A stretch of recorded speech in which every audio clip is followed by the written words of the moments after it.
Il y a peut-être un premier constat, c'est que l'art et la politique, en fait, ça semble assez opposé l'un de l'autre. Ces deux disciplines qui ne semblent pas forcément, enfin, qui de prime abord ne sont pas évidentes dans leur association.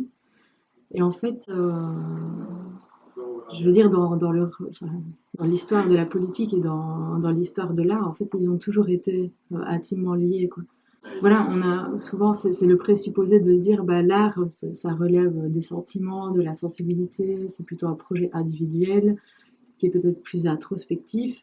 Et la politique, ce serait plutôt, ça relèverait de l'action collective, du débat public. Et du coup, voilà pourquoi, en tout cas de prime abord, on pourrait les opposer. Mais finalement, la politique, c'est quand même, c'est un art de la séduction en fait. C'est vraiment un art de la persuasion. Et on joue beaucoup aussi sur la stratégie des images, sur l'impact qu'une image peut avoir pour véhiculer un discours. De même, en fait, que l'art a aussi toujours été au service du pouvoir en place, que ce soit, enfin, je veux dire, là, on parlait de cette indissociabilité entre art et politique dans la Grèce antique, par exemple, mais si on parle de la Renaissance ou même de l'Ancien Régime, les artistes étaient, étaient au service de la monarchie, voilà, du pouvoir dominant, et du coup, il y avait des commandes très officielles qui étaient passées.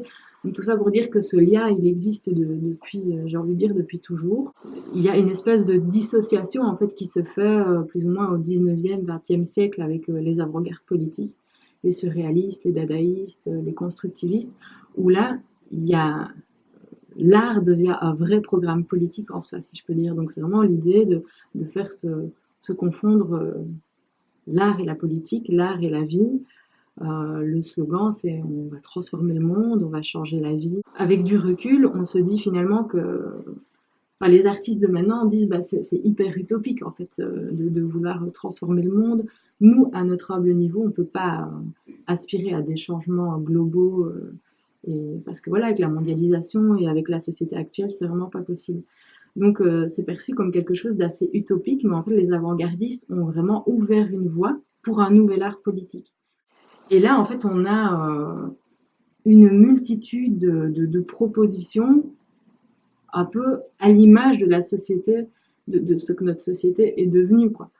Donc du coup, il ne va pas y avoir un art qui serait politique, mais une multitude de tactiques et d'essais, d'actions qui sont plutôt ciblées localement, parce qu'en fait les artistes vont se rendre compte qu'il y a une relative impuissance à vouloir changer le monde, c'est tout à fait utopique, et du coup ils vont se reconcentrer sur des portions de réel, sur des relations plus calibrées, donc dans le local, avec l'humain. Donc c'est pour ça qu'on va avoir tout un pan de l'art collaboratif, enfin, même si l'art a toujours été participatif et collaboratif, mais on a des artistes qui vont, par exemple, il y a l'art relationnel qui se développe, où vraiment l'idée c'est ce n'est plus forcément l'objet, même si ça c'était aussi bien développé bien avant, mais c'est les relations entre les gens, c'est ce que l'artiste en tant que médiateur et en tant que passeur va développer, va amener dans une communauté donnée.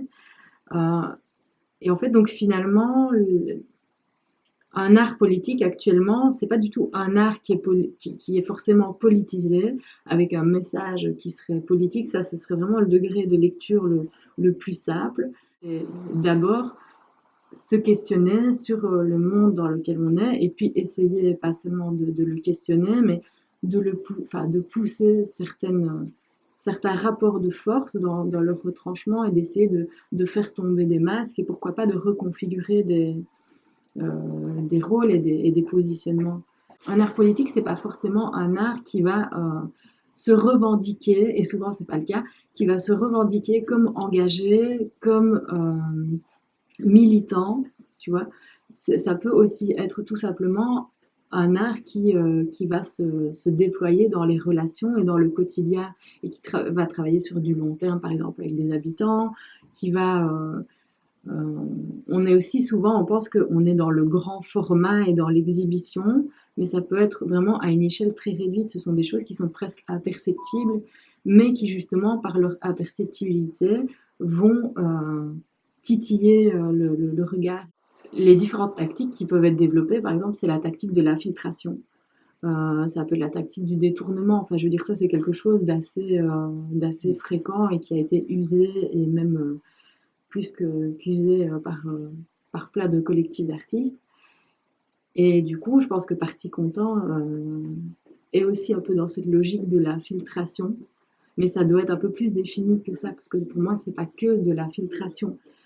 Il y a quand même une espèce de transparence quoi, dans votre jeu où finalement les cartes sont déjà données d'avance. Enfin, je veux dire, vous expliquez très concrètement ce que vous faites. Et c'est peut-être là la frontière entre l'infiltration et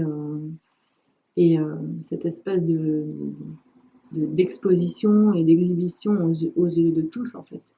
C'est ça qui est intéressant.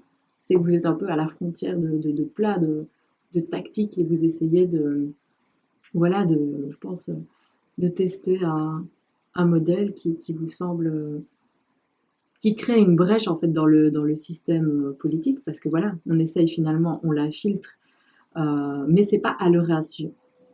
Ce que je veux dire, c'est que vous le faites clairement au visage des gens, quoi. Et c'est ça qui est génial, moi je trouve. L'art urbain, il y en a qui disent d'essence, d'emblée, c'est un art qui est politique.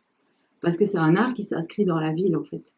Et la ville, c'est un espace, enfin l'espace public urbain, il est quadrillé, il est codifié, il est réglementé, avec les panneaux de signalisation, avec les publicités, il y a une certaine façon de se comporter dans la rue, un certain, enfin voilà, toute une série de codes qui font que il y a des rapports de force aussi qui s'établissent dans la structure même et dans l'agencement de l'espace.